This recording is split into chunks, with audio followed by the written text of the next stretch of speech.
This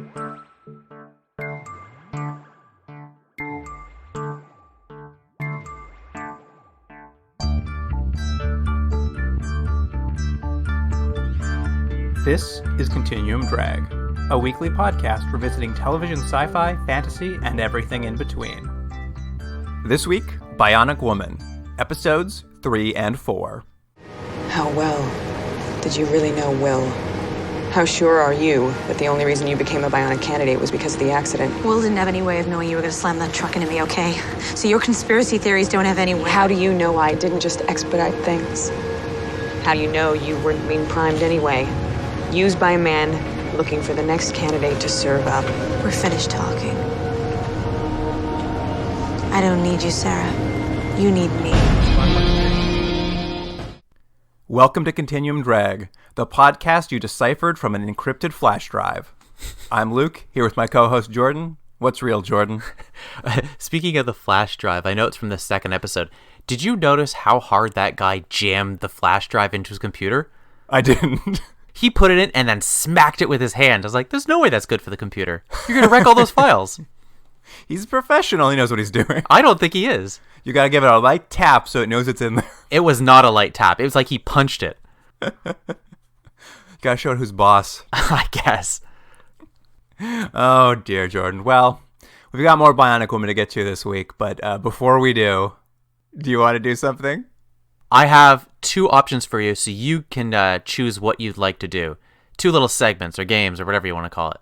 The first one is something we've done before called Guess the Actor, which is I will give you some random roles of the actors' careers, and you can see if you can figure out who did what. Of course. Or a little thing, I haven't really come up with a good title now, but I'm calling it Bionic or Robot, Best of the Best.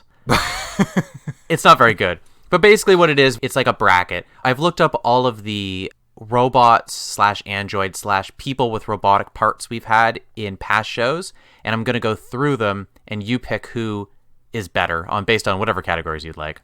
I mean, it's been a while since we've done a robot bracket, so let's do Bionic or Robot, Best of the Best.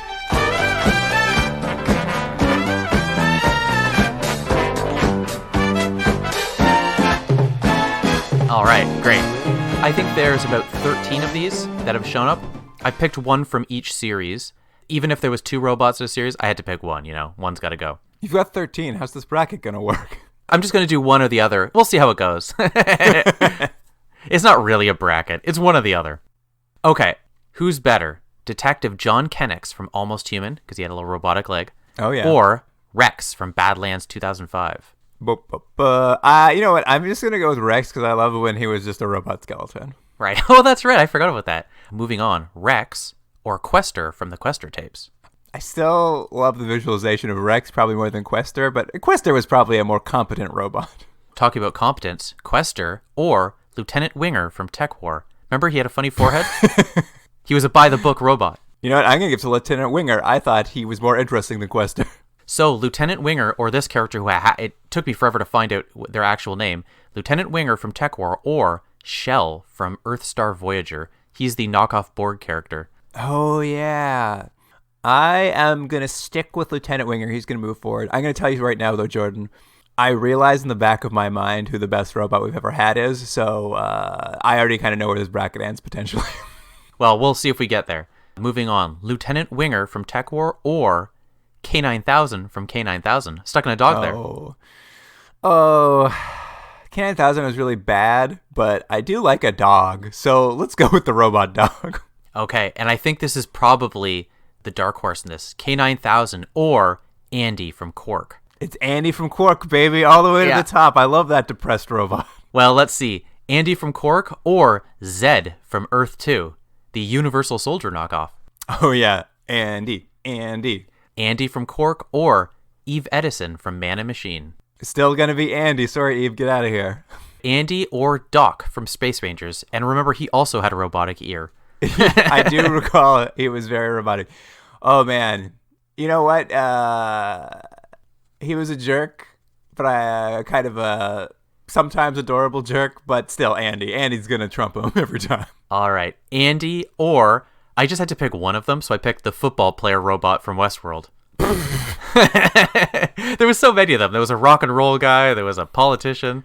You know what? This was the one place that Andy might have lost, but only if you had made it the time they replaced the female main character as a cheerleader and then threw her off the side of the rose building and her chest exploded and she eliminated tape. But you went with football robot, so Andy keeps going. So, Andy from Cork or Max from America 2100? Max, oh yeah. It's still Andy, though. It's Andy from Cork or the final round, you know her, you love her, Jamie Summers from Bionic Woman. Get out of here with Jamie Summers. It's Andy to the top. All right, so the ultimate robot in all of the 3 years is Andy, the somewhat suicidal, depressed robot from Cork. You know what? That when we started this, midway through, I realized I'm like, oh, you know who I've loved the most? Andy. He's my favorite character. Yeah, you really do. Do you think it's you relate to Andy? Yeah, I think me and Andy have a lot in common. I don't know who I'd relate to any of these robots. Maybe football player robot from Westworld. I think you might be more of a doc. More of a doc, huh? A doc man. Giving my ear to deaf children and somehow that works? Oh yeah, that's right. I forgot that's how that works. All right, Jordan. Shall we get into this week's episodes? Yeah. Here is the IMDb summary for episode 3, Sisterhood. Jamie continues training with Jay, as well as adjusting her bionic parts with Nathan's help. Then Jonas sends Jamie on a new mission to protect Heaven Von Fleet, the neglected and spoiled daughter of a wealthy Canadian arms contractor. Yeah. That's basically it. I cut out like 7 sentences, but that's the core of it. That's still probably more interesting than the show. So we open up with Jamie Summers and her sister Becca having another subplot. Well, it's not really another subplot. It's the same subplot, kind of rearranged a little bit. I mean, that is what we've learned, is there's only one subplot for the two of them that they get to have every episode. This time around, they're having a sister's lunch, and she keeps getting interrupted by work. There's an interesting thing here, and I didn't understand, and maybe you can explain it to me. So the whole point is she's trying to have a conversation with her sister. It's always about honesty and are they going to live together and blah, blah, blah. It's not interesting at all. And while they're talking, Jonas keeps calling to kind of get her to do work. And what she really needs to do is they want her to watch a guy who's, I don't know, a terrorist or something. They want her to kind of keep her eye on him, literally her bionic guy. And so what she does is she's like, tells her sister to go buy jeans. $1,000 jeans. Yeah, but what I didn't understand is she's like, so you're going to go shopping, and she's supposed to just sit there the whole time? Is that what people do? They go to lunch together, one goes off shopping, the other one continues eating lunch? I mean, it was a weird way of sending her sister off, but it got her sister what she wanted, which was $1,000 jeans. And yeah, but it's not like I'll pick you up at the mall later. It's like, I'm going to continue eating here, my 18-course meal, and you come back with your expensive jeans. Well, it's just because Jamie was called by Jonas, and her job was, there's a guy across the street buying a falafel. Can you just keep an eye on him for like 20 minutes? Yeah, and she can't really do it. That was the best part, is she immediately loses track of him, finds him in a car, knocks on his window, even though she's supposed to be undercover, and then he's just like, hello? And she's just like, will you wait here till a SWAT team gets here? He's like, what? So she just punches him in the face. Yeah. Oh, Jamie. Yeah, she goes by her own rules, you know? But back to this kind of sister subplot, yes. Like, this is kind of all about, like, family this episode, like, she's trying to keep her family together, so it's them having lunch together so they can keep their sister bond, and then we later see Sister Becca's been digitizing old family photos so that they can like look at their great-grandmother who, for some reason, we learn from Becca, the youngest child, that was diagnosed with a fatal genetic disorder at 25. It's funny. I don't know. It's just none of this lands at all. Like, none of it. I still don't feel like these two characters are even remotely sisters. Well, it's so weird, too, because she's like, our great-grandmother had this genetic disorder at 25, and you're 24. And I'm like, so are we supposed to think she's going to have a genetic disorder soon? Or is this just supposed to relate to the fact that she has bionics? And then the whole thing is like, she was going to die in a year. It's like, but she lived to 92, so it was okay. I'm like, oh, okay. That's a perfect example of what a lot of scenes in this show are like, not just in this episode, but in the next episode and the previous ones we watched, where characters give information that I think is supposed to color the character and make them more three-dimensional, but it's just like things are like, oh, he really loves sandwiches, and they go, yep, and then they move on. You go, why? Why did I learn this? And there's no reason. It doesn't matter at all.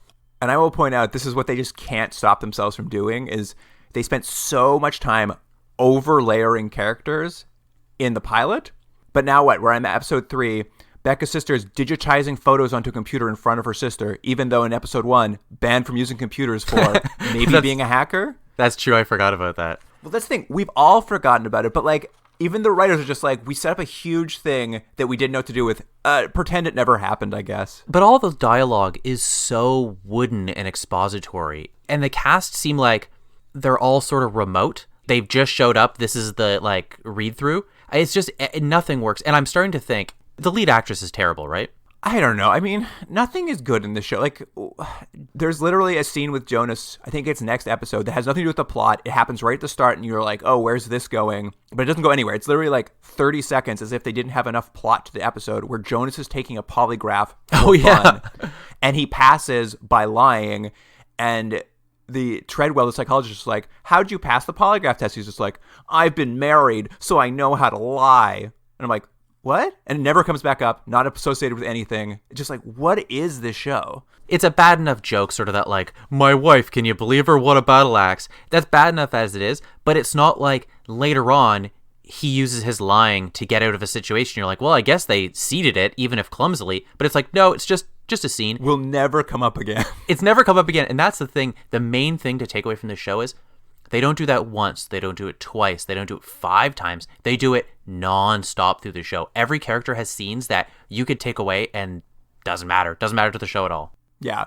And I mean, we'll come back probably to this whole like weird sister subplot. Like Jamie's like feels bad about her hard job that keeps her away from her sister, but she needs to keep her family together. That's kind of like the subplot context. Meanwhile, though, Sarah Corvus is in this episode, and she's, I guess, hanging out with that Anthony Anthros guy who they broke out of prison, and now the guy who broke them out is, I guess, off the show. I'm going to say it now. I hate Sarah as a villain in this show. And it has actually very little to do with the character and more to do with, they don't know what to do with the character, and they don't know, is she bad? Is she not bad? She has like 85 motivations, and it's just like, bring her back like episodes from now. I don't need her in every episode to show up and be like, hey, I'm a Bionic Woman too. It's like, go away. No one cares. Yeah, well, in this particular plot, Anthros, who was her, I guess, her original creator, he's using his BlackBerry to diagnose her bionics. Yeah, that's right. And so what's happening? Her bionics need an upgrade because they're breaking down. Now, is it that they purposely made the Bionic Women break down over time, or it's just they were never intended to go that long, or because she hasn't had upgrades? Does it matter? It's just she's breaking down. I think I don't know. I'm starting to tell the idea is like the bionic technology sucks because like what it says on the BlackBerry is it says life expectancy erosion at 80%. I'm just like, what does that mean? Yeah, that's a bad panel to scroll through and see your thing. You're like, uh-oh.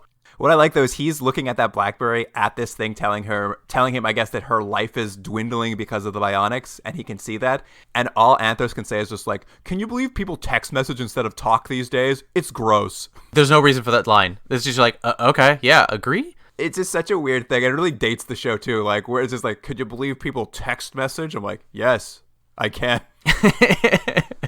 Yeah. Anyway, but yeah, you're basically right. She's going to die for some reason because of her bionic implants. And Anthros' idea is, if you bring Jamie to me, I can evaluate, I guess, her upgraded bionics and see if maybe there's a cure in what her bionics are. What I like is, though, it's adding another motivation for Sarah, and they don't need it. So, like, Sarah sort of wants vengeance against, what's it called, Wolf Creek? Yep. She also sort of has a weird love-hate relationship with her ex-boyfriend who shot her and theoretically killed her. Yeah. She also, for some reason, has a bone to pick with Jamie just because she's a Bionic Woman. Now she also needs to capture her to get her bionics, and she, like, might be kind of friends with her, or at least sympathetic to Jamie's plight of a Bionic Woman. At the same time, they want her to be this big villain, and let's not forget, like, she literally killed Jamie's baby and her boyfriend. No. It's sort of like not a big thing. We can all literally forget that. They have. They've just forgot it too, but it's like, it's not really a thing. It doesn't really matter. I would have a bone to pick with a person. I think it briefly came up in this episode, or maybe one of the previous ones, where Jamie's just like, you killed my baby. But she doesn't seem actually that upset about it. No, she's like, actually, it kind of worked out for the best. At Wolf Creek, Jamie is finding out that part of her bionics is that they've put a GPS tracker in her head, and I guess there's a video feed coming out of her eyeball so they can like track her and keep tabs on her. And she's mad about that because I guess that's the central thesis conflict of this is it's probably bad that they're watching her all the time, but they can never land the conflict they're trying to get across. Do you think that's what they're trying to do, this like free will sort of theme? Is that what you think that was? Because if that's the case, I didn't get it. It's not even a free will thing. I think at some point Sarah says something that I think was the closest they came to landing what their thesis was. But that's the thing is they can never thread their thesis properly. So like sometimes characters will just say things and hope you find your way to it. But it seemed to be something about their theme. This thesis was, isn't it bad that like this big organization like the government wants to track and monitor a woman's body? Like I think that is the concept they're trying to go for, but they never are able to land it properly or explain what they're trying to say. So like there's just like this subtext conflict of like, isn't surveillance bad maybe, but maybe not? But they don't commit to that. Like they never really land on, is the organization good or bad? Or are their actions justified? Or even, is Sarah good or bad? Like, I think because they want to play in these sort of shades in gray and they think they're being nuanced, it really instead comes across as sort of lazy because they don't really seem to make any choices. They're just like, we're just going to leave it murky. And it's like, yeah, but it just is murky. And the thing is, none of what happens in the plot or with the characters reflects that theme. It's just that, like, occasionally someone will just say out loud what they're hoping is what they're, like, someone will just be like, I don't like surveillance. Isn't surveillance useful? Like, but it has nothing to do with the plot itself necessarily. Like, none of it, like, dovetails together, basically. Yeah. Anyway, Jamie gets a new assignment. She's going to babysit the daughter of a Canadian defense contractor, Heaven Von Fleet. It's the worst name. Heaven Von Fleet. Like, I know what they're going for. They're going for, like, she's a rich brat. Doesn't she have a hilarious name? But it's just like, no one's naming their kid Heaven Von Fleet. Well, and it's the thing, too. It's just like, are you trying to be a campy fun show? Because the rest of you is just, like, the most dour serious show. Well, you're right, because the whole point of this is sort of like, can you believe she has to babysit this rich kind of spoiled brat? But again, they don't really lean into it. So they do a little bit, like they go get their nails done for some reason and she's kind of mean to the girl who does her nails, but it doesn't really matter or nothing changes. And then the other scenes are like terrorism. And you're like, does this all work together? Well, it is kind of like what we saw in the second episode is there's this kind of mission of the week, babysit this rich spoiled daughter. But it is relegated to maybe 10 minutes of screen time. It's like a C plot. Yeah, so the rest of it is just like a bunch of random collections of other scenes that don't really have a strong like motivation or plot point. So your core plot is relegated to the smallest role, and then it's just sort of filled in around it with like stuff that isn't a plot necessarily. Yeah. Anyway, they're worried about her because her father has the Serbians mad at him for selling weapons to the Bosnians, so they're worried the Serbs will attack her. How timely. I don't even know if it was at the time. No, not really. And Sarah Corvus, to tie into that, like, sister, I guess this is the A-plot, like, aren't sisters great? She's been spying on Jamie, and most of the time Sarah's spying on Jamie and thinking about kidnapping her. What she gets to see is Jamie and Becca hanging out, and she just gets to remember flashbacks to her having good times with her own sister, Sarah's own sister, and those flashbacks are the two of them drunk driving together. Well, there's a couple things I'm going to mention. The first being, I hate seeing characters dancing alone in apartments. I'm going to put out the argument that no one in the history of the world has danced in their apartment by themselves. At least not to the extent that TV has people dancing by themselves.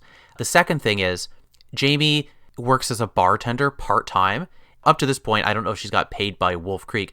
Her apartment is so big. It's like the size of an entire floor of a building. That, like, she could have an entire dance troupe dancing in her apartment. That's my second point. My third point is Sarah has flashbacks while she's watching these girls dance in their apartment like no one does. She keeps having flashbacks, as you said, to them drunk driving. But apparently the only way to make a Bionic Woman is to have them sideswiped by a car, because that's what we see is Sarah was also in the exact same car accident that caused her to become the Bionic Woman. Shot exactly the same. Yeah. It's all the exact same car accident stunt from the first episode, which I was just like, you guys suck. That's what it is. They're like, oh, we spent the money on the stunt, so let's just use it twice. The only thing that would have saved it is for some reason, Jamie gets out of the car. And you're like, what? She caused the car accident? And I'd be like, oh, it's even more convoluted. But they didn't. It's just like, it just happens to be that's how you become a Bionic Woman. You get sideswiped by a truck. Yep, that's how it works. And after Sarah watches them dance around their apartment having sister bonding, she breaks into Jamie's home and stands over her bed as she sleeps. And we go into Jamie's dreams where we're seeing a dream or a flashback to a scene that never happened, to a scene that looks like it was shot for maybe the pilot that got cut out, in which Sarah explains to Jamie they have a psychic link together because of their bionics, and we can psychically talk to each other, which causes Jamie to wake up and see Sarah standing over her bed. And Sarah says, hey, we should have a conversation, but not right now. Let's make a meeting to talk tomorrow. We'll meet at the docks. I know I'm here right now in front of you, but let's do it tomorrow because Wolf Creek's going to show up and try to arrest me, which they will do tomorrow as well. But let's just delay this conversation a day so this can go a little longer. It is funny. It's one of those things where it's like, was the reason you had to have the conversation later because you both need to put on your leather jackets? What? Why? Just talk right now. Yeah. Well, you went all the way into break into an apartment.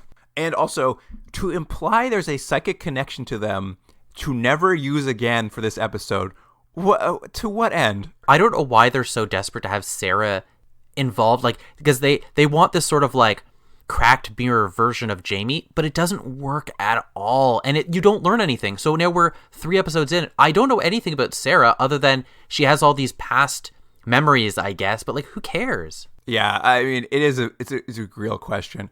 Anyway, Jamie starts that babysitting gig of Heaven Von Fleet. Yeah.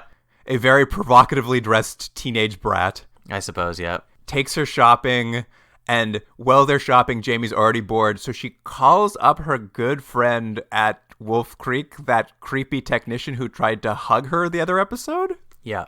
And that conversation goes, hey, I'm on this stupid mission. How are you doing? And Tech goes, oh, thanks for calling me. But what am I? One of your girlfriends? Should I put on a dress? You should go on a date with me. He just gets super incel angry immediately. And Jamie's like, this is inappropriate. And she just hangs up the phone. I'm like, what? Why did you call him? Every time they have a scene, and I think they have one later on, it's this weird, sort of weirdly combative relationship that it doesn't make any sense. And there's so much of this you left thinking, why am I watching this? What does this matter? Well, that's it. The only time we see this Tech beforehand was him making a pass at her for a hug, which was weird and kind of creepy. Now he literally goes on an angry rant about her not going on a date with him and talking about how he's one of his, he's being friend zoned. And in the next episode, she will go hang out with him again. Perfectly, no problem. They have a perfectly cordial relationship. They're joking. They're having a fun time. I'm just nobody would come talk to this guy. You've set him up as such a creep, but you keep having this weird thing where it's just oh, Jamie likes him. Well, I think he's supposed to be kind of a funny character, but it doesn't work. They're not writing him as funny. They're writing him as aggressively, sexual. Anyways, while she's on the phone, she loses old Heaven Von Fleet, of course, because Jamie can't do even one thing. I don't know why she's on these teams. She's terrible. It doesn't matter, though, because all she does is walk outside, use her bionic hearing to hear that Heaven is in a tattoo parlor. They don't really need to explain how all this stuff works, but they need to at least give a gist of how it works, because I still don't know how she pinpoints noises. She just does, I guess. She just does. And that's the thing. She doesn't even pinpoint the sound of Heaven's voice. I think it was also, didn't she just hear a tattoo machine? Yeah, and she just knew. What does that mean? Yeah. Anyway, I mean, I guess her dad warned her, don't let her get a tattoo, but I'm I don't know. Let's go back to what's going on, because after this tattoo incident, Jamie remembers she booked that meeting with Sarah at the docks. Yeah. So what I like this little subplot is literally just a time waster before she could have the conversation that she could have had the previous scene. Well, that's the thing. And she's on a babysitting mission. So what does she do? She takes Heaven Von Fleet to the secret Wolf Creek facility and says, hey, Treadwell, the psychologist, can you just babysit her for me for a couple hours? I got to go take this meeting with old Sarah Corvitz, who's our enemy, remember? And they're like, no problem. I'll look after her. I think the point of this scene is they're trying to have some sort of idea or moral or argument here because what's her name? The lady, haircut lady?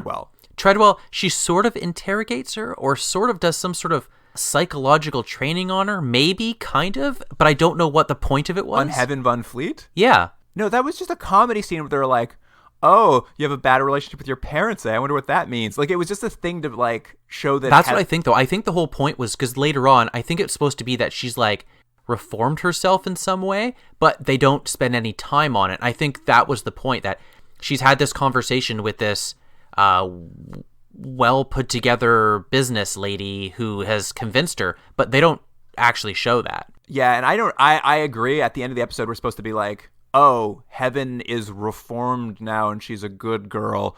I assumed it was just because she hung out with Jamie. I thought that's what they were trying to say. Either argument could be true because it doesn't matter and it has no implications on the plot. We have a brief scene where Jamie goes to a meeting with Sarah. They have a very similar conversation about how you have to help me, Jamie. My emotions are degrading because I have bionics and I might die. And then, like, Wolf Creek sends a SWAT team in, and I guess they promised they wouldn't, but whatever. So they never finish the conversation. Jamie or Sarah just has to jump off a dock and run away. So we've once again delayed the conversation they're going to have for another scene. Yeah. And Jamie just goes back to Wolf Creek, picks up Heaven, and says, let's continue babysitting. How about we get her nails done? Yeah. Go to the nail salon. In walks Sarah Corvus to continue a conversation they've tried to have for 3 straight scenes. Yeah, but again, each scene is they kind of play this like, do they like each other or don't they? And it just doesn't work.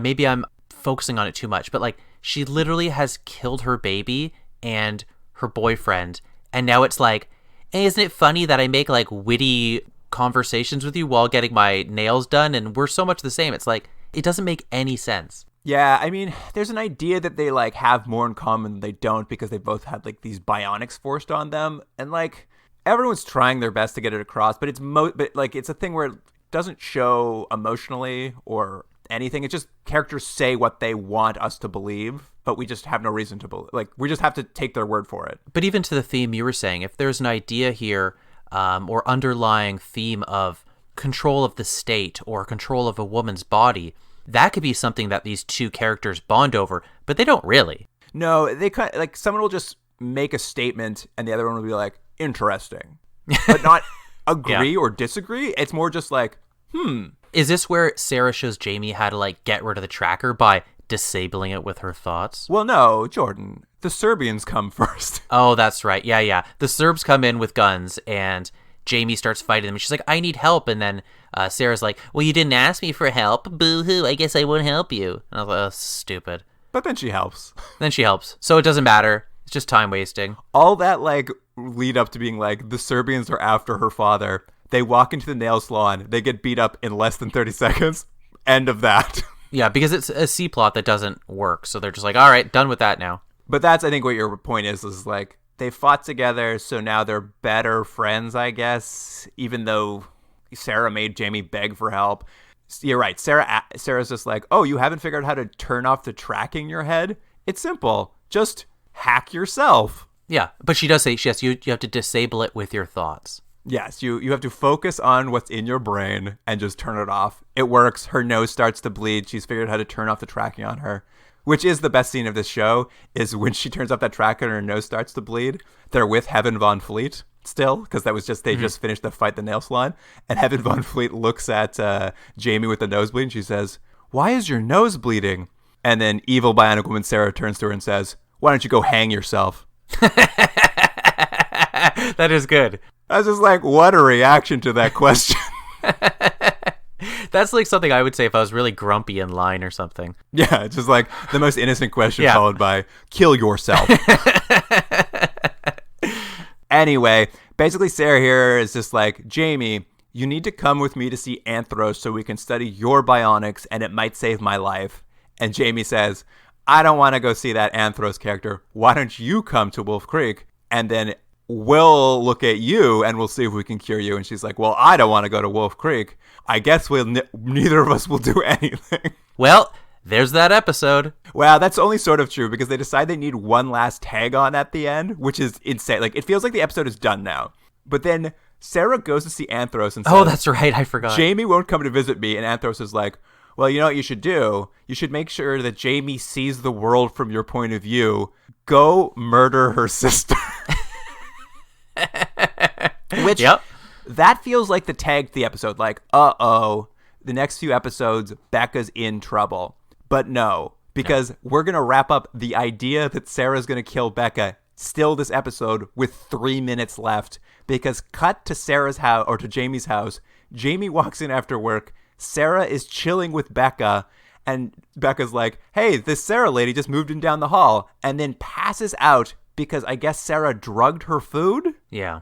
And then Sarah tells Jamie, I'm going to kill your sister now unless you come to Anthros with me and cure me.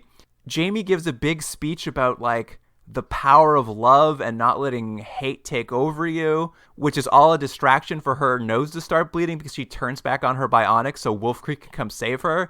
And then Sarah runs away, and I guess the threat to Becca is over? Yeah. I mean, it would be better if she actually killed her. Like, she's just, like, so evil, but they just don't want to do that, so there's no point to any of it. It's not even, like, a C-plot. It's the a last tag 5 at minutes the end. of the show. It's like a tag in the show. It's like last 5 minutes are like, you should kill Becca. And I'm just like, okay, this is going to be the conflict for the next episode. No. We're going to wrap up this conflict in the next 30 seconds, basically. Yeah. And Sarah just runs away.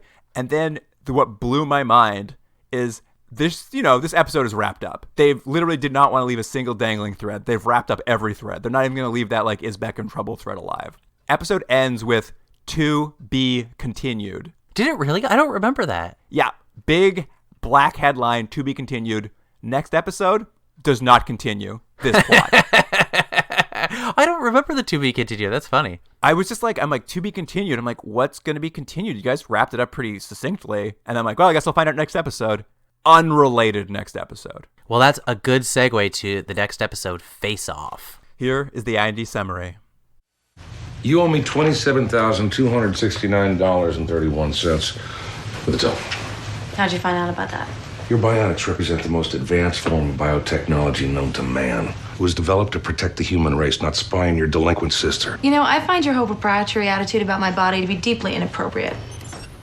Jamie is sent on an assignment with Antonio that requires her to rescue Mark Stevens, American doctor working in Paraguay, and is held hostage by radical rebels. Mm-hmm.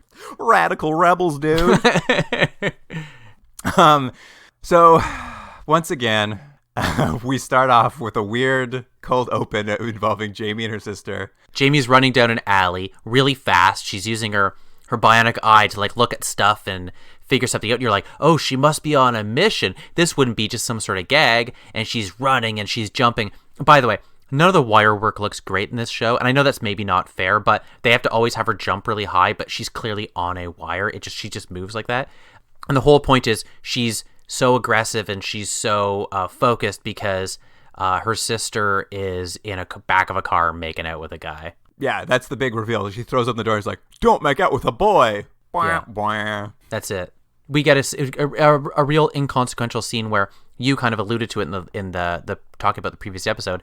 While she's running after her sister, she breaks her toe, and so she has to go get her toe looked at. And so she has a weird scene with that guy again. And it's like, why? Yeah, I don't know. Her and Creepy Tech are on great terms this episode after what was the craziest blow up of the last episode. Whatever, Who cares? Her toe's fixed too. The only point of it is that they kind of have this, like, it's supposed to be like witty repartee between them. And she's like, you don't have like a foot fetish, do you? And he's like, no, I'm a simple boob man. She's like, ha ha ha ha ha. And then that's it. That's it. It's like, okay. It's actually, what was the show we watched that had this same sort of kind of gross, like, sort of weirdly negative sexual jokes? It wasn't Almost Human, was it? Or was it Threshold? I'm not sure. No, it was Threshold. Remember they were always making jokes about her? Oh, that's right, because she was a boss, but she was also a lady. Yeah, it's not quite as much on this show, but there's similar shades of it in this, where there's always, like, they always kind of have to make some sort of sexual comment, just in case you forget that she's a woman. Yeah, that's very true. Anyway, we'll keep going. Jamie gets a new assignment this episode. She's going to go to Paraguay with her handler, Antonio. and they're going to run a rescue mission that the U.S. government can't legally do because they'd be intervening in another country. So, you know, it's so weird. It's just like, isn't it good they're doing these extra governmental attacks on other countries? I'm like, is it good? But did you catch what the terrorist group's name is? Yes, the Sons of the Red Sand. That's the best thing of anything in these 2 episodes is the name of that group. It is the most creative thought they've had. Yeah. They have captured an American doctor, and they've sent a video to the U.S. holding him hostage, that classic like mid-2000s terrorist video where it's like the terrorist is reading a prepared statement, they're standing next to him with a machete, swearing they'll chop off his head in 24 hours unless the CIA admits that he's one of their agents, which apparently he is. Yeah. So I'm just like, okay, so these terrorists literally did catch a CIA agent trying to infiltrate their group. Weird. But that's just like, okay, that's the plot. But now you wanted more time with the 2 sisters, right? Well, and that's the important sister plot of this episode is Jamie has to lie about going to Paraguay. So she says, I'm going to Napa with a friend as her cover, which is to seed the core sister plot of this episode, which is Jamie once again lies to her sister, is immediately caught in the lie when she leaves because that friend drops by to return a pair of boots, and Becca's just like, aren't you supposed to be in Napa? And she's just like, what? You think you would at least call that friend and go, look, I've got something, can you cover for me? But you're missing something very important, Luke. The scene that we start this is Jamie's making breakfast for her sister to try to be like another bonding moment, and it's like, oh, she doesn't know how to do stuff. And at one point they had like a little like friendly argument, and what's the sister's name? Becca? Yeah, Becca. Becca says, did you catch the line? That has not aged well in any way. Oh, yeah, I blocked it out. So Jamie says something to Becca, and then Becca says, and remember, what year is this, 2007? She responds, do you think I'm retarded? And we all just gloss over it. Yeah, I mean, not aging well for sure. No. I mean, also in that scene, what I liked is Jamie burns some eggs, but the eggs literally like burst Light on into fire. flames like eggs never do. I know. I wrote the same thing. I said, how would eggs catch fire like that? Anyway, the point of this is Jamie once again lies to her sister, once again is immediately caught in the lie. And I'm just going to wrap up what the subplot is she comes home, her sister is mad at her for lying, so Jamie apologizes but provides no explanation, and that ends the conflict. So, yeah, because her sister goes at some point, she's like, are you having an affair or something? And Jamie's like, no.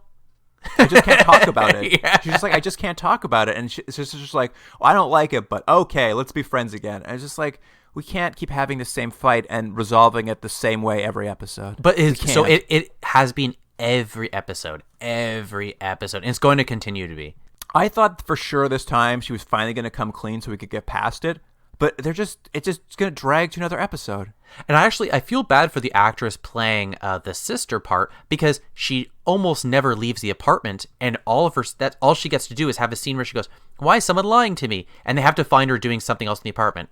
One time she's reading, now she's on the computer, now she's eating, but she just can't leave the apartment except that one time they go to lunch. Or the time she did that country western skit. Oh, that's true. Anyway, while Jamie goes to Paraguay, we also have a subplot with Sarah Corvus, which just is like the epitome of what's wrong with this show. Is we see Sarah Corvus playing poker. Wolf Creek walks in, captures her without incident. A thing that has been the thing they couldn't do for 3 straight episodes is catch her.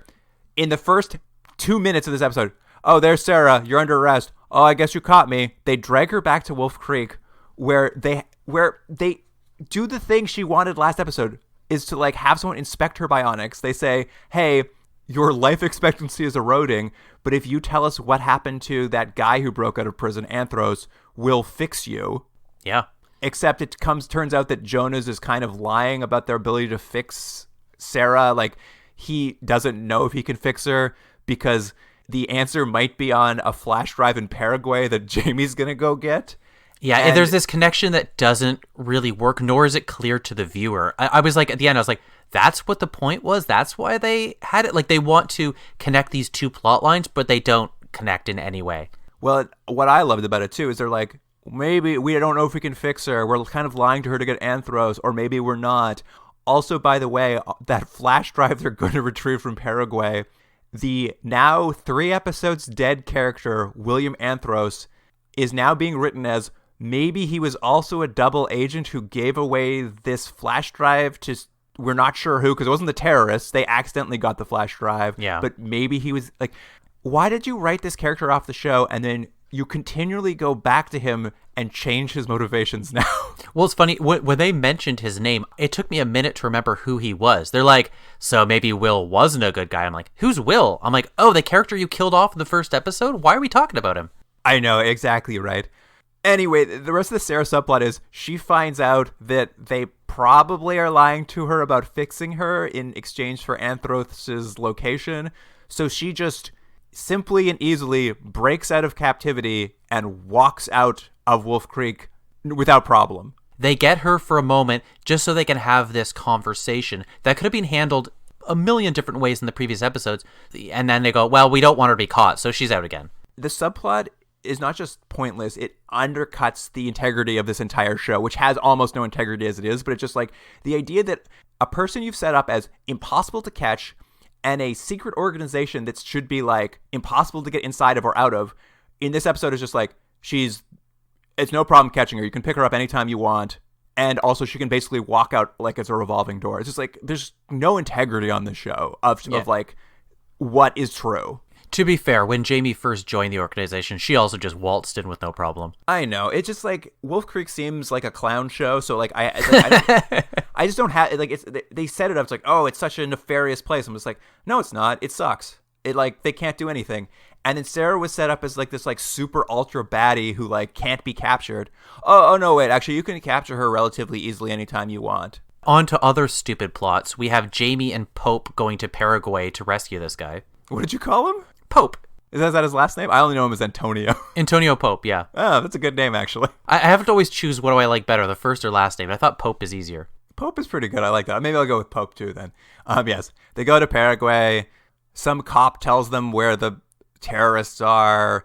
They break into the terrorist base by Jamie using her bionics to bend a big fan. This is going to be a thing later on, though, because what they imply is, like, the fan, it looks like they're breaking into the Jerry Springer set, by the way. And just for any Jerry Springer fans out there. But there's a gigantic fan, and she stops it with her hand, seemingly, like, breaking the motor because she's, she stopped the motion. Yeah, she grabs it, she stops it, and then she bends it so they can walk past it. Yeah. Right.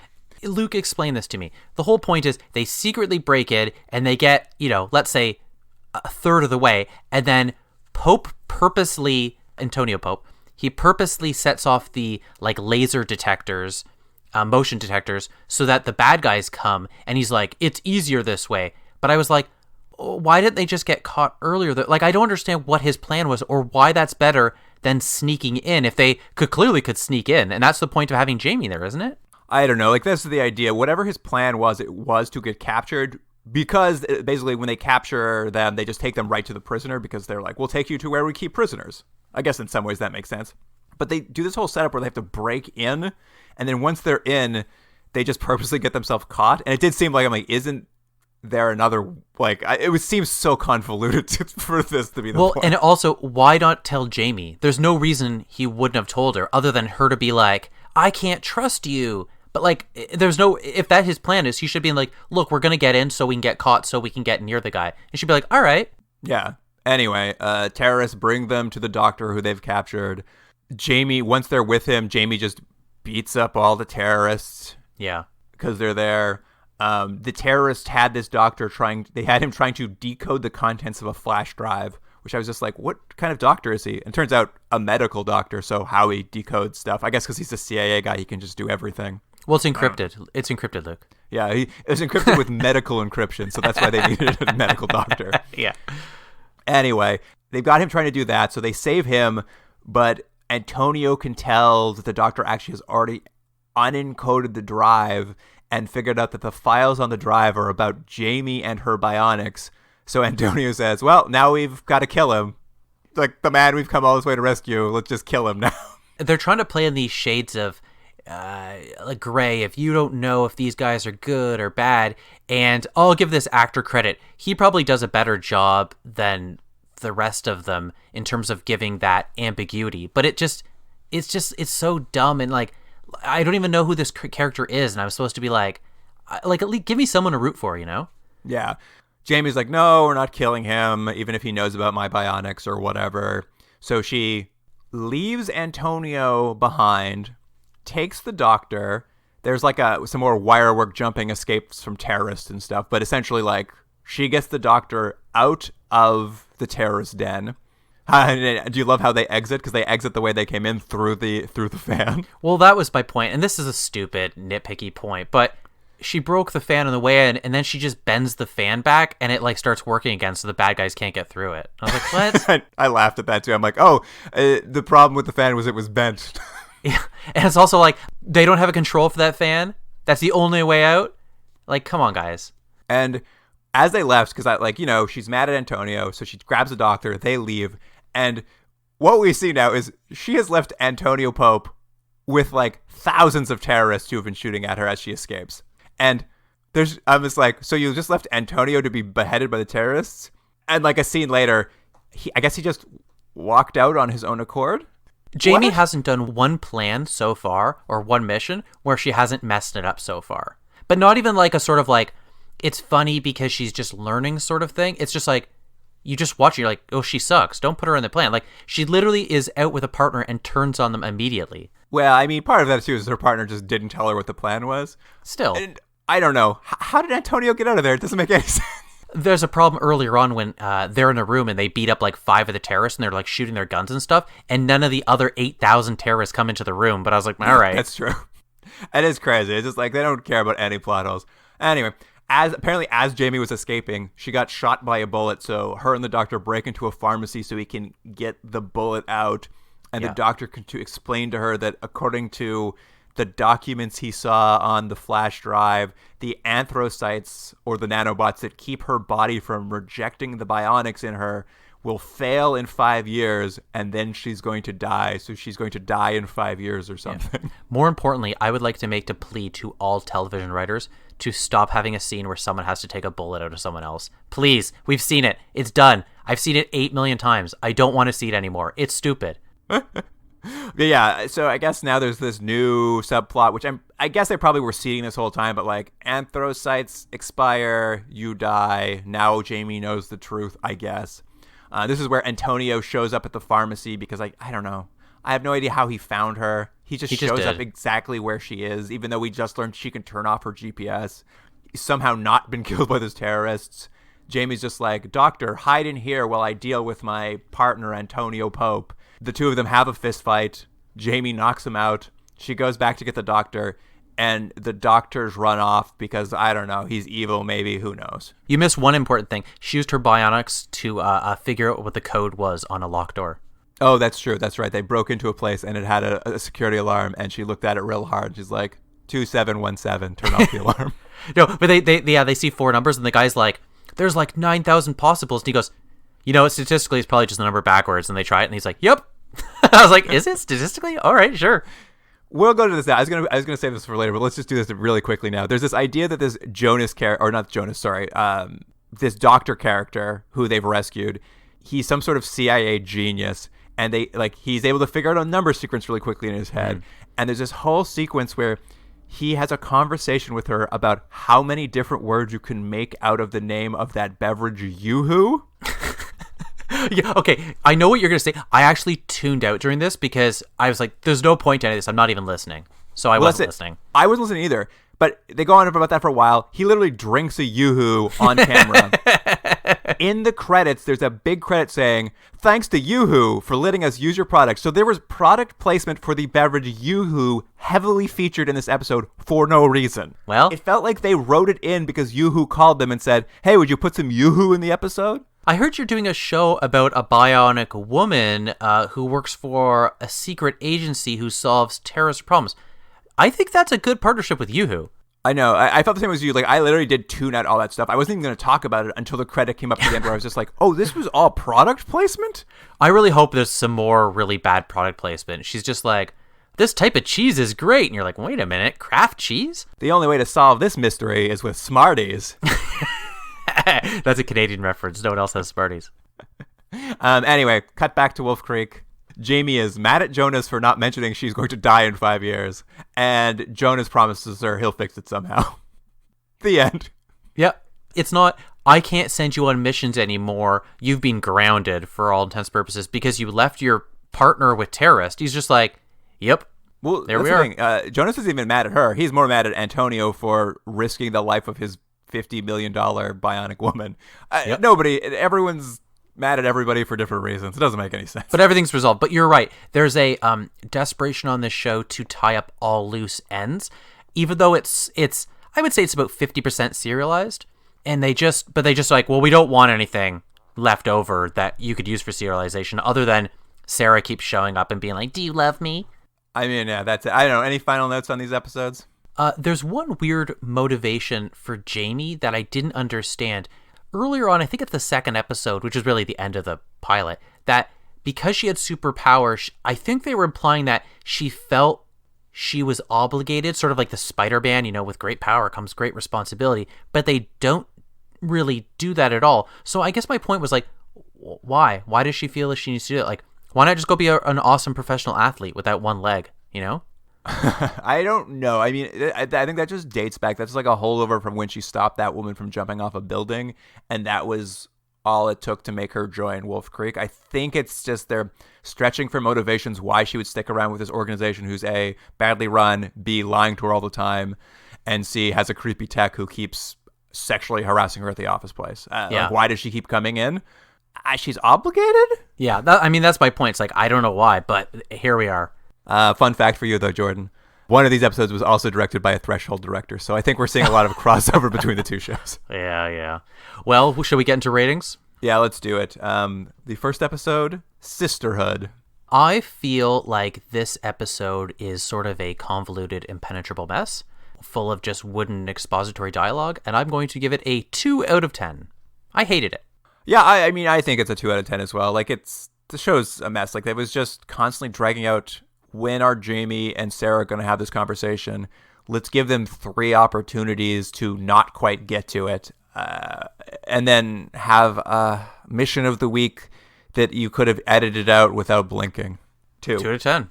And Face Off. Weirdly, I'm going to give this one a 3.5 out of 10.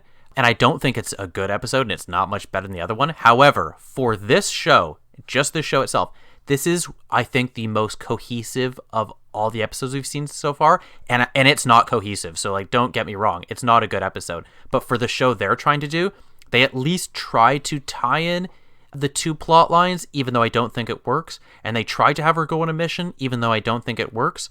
I just thought of all the episodes, this made the most logical sense. And that's saying a lot because it doesn't make much sense. Wow, I feel the opposite. I mean, I agree with what you're saying about them trying to tie the plots together, and maybe it feels more like an episode. I just can't get over the Sarah Corvus subplot that, like, listen, there was so little foundation that they were holding on to, and one of it was, like, how Sarah Corvus fits into the show, and by catching her so easily and then dragging her in, like, that whole thing just, it burnt all the continuity that they've attempted to build that was left, and they had barely any as it was. I was just like, this show is terrible. I gave it a 1. I love it. I love when we go low. This is not, in some ways, not the worst show we've seen. Because I don't know if I agree. I was going to say, in some ways it's not, but in a lot of ways it really is one of the worst shows we've seen. And I don't know if we've quite got the exact, really narrowed down exactly what it is, but like, nothing is working. Nothing's working on the show. I feel more and more that I watch it, and I could be wrong, to me feels like the show was rushed desperately into production, because none of these plots feel like they all feel like first drafts of an idea. Agreed. That went to camera because they had to move this quickly, because they're constantly having to go back and fix or retcon. Every episode they're retconning something from a previous episode, and it just feels like they were just forced to move forward, not even just too quickly, like instantaneously. So someone had enough time to pound out a draft of a basic concept, and it never got a second draft. It does feel like everyone involved, from the people writing it to directing it to the actors trying to deliver this wooden dialogue, they all know this is a lost cause. Like, it's just that's what it feels like. You're like, oh, this is a show where no one thought it was going forward, but they just had to go through the motions. It does, yeah. I feel the same way too. I'm just like, there's no way anybody working on this couldn't see the writing on the wall as they were receiving these scripts, because none of it's working, and it's so clearly not working. It's still crazy to me that they bothered putting it on TV. Yeah, but we have more episodes. They can't get worse, right? They can't possibly get worse. I don't think they can get better, though. Well, we're so low in how bad they are right now. You have to be optimistic. You have to think maybe something's going to turn around, you know? I'm trying to imagine how they could turn it around. And the only thing I can imagine is there's like one episode starts, it's a totally new cast, it's a completely different pilot, and they're just like pretending like it never happened. What it is Wolf Creek is sold to a different corporation who changes what the organization does, and now it's just like a sitcom about robots. All the actors die at the end of an episode. Next episode's a totally new show. Yeah, exactly. That's it. You never know. It could have happened. All right. Well, that wraps it up for this episode. If you want to email us here at the podcast, you can do so at continuumdrag@gmail.com. And on Instagram and Twitter, we will have some clips of bionic stuff being bionic. And I know actually there's two clips I've cut because there were two jokes about Canada in that first episode, and I just cut them both out because I was just like, it's always funny when you see people making fun of Canada. Yeah, poor Canada. Oh, Canada. And once again, this week, we are doing a promo swap with the Short and Spooky podcast that watches horror anthologies from the 80s and 90s. So stick around to the end of the show. Just after the credits, you'll hear a promo from the host telling you all about it. But that wraps it up for the episode. So, listener, thank you for joining us. And Jordan, I'll see you next week. See you then. Hey, do you remember when he called her a bionic babe? I forgot about that. Anyway.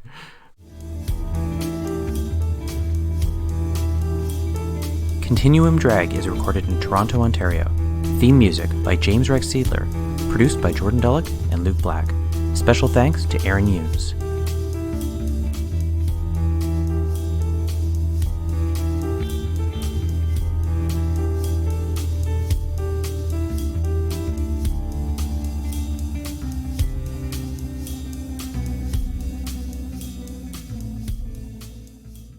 Hey, Tommy. Hey, John. Do you like listening to podcasts? I love it. Do you like watching spooky stuff? Oh, great. Yeah, I love it. Are you still obsessed with the 80s and 90s? Yeah, to this day. Cool. So am I. If you are, then you'll probably like our podcast called Short and Spooky. What's it about? It's all about anthology shows like Are You Afraid of the Dark, Tales from the Crypt, Freddy's Nightmares. What's an anthology show mean? It's like a standalone, so you don't have to keep up with any plots or characters or anything. So you can just tune in. Say you're a new listener, you can just tune into an episode and not have to worry about missing out on something you didn't hear before. Exactly. Awesome. Yeah, it is awesome. Check it out.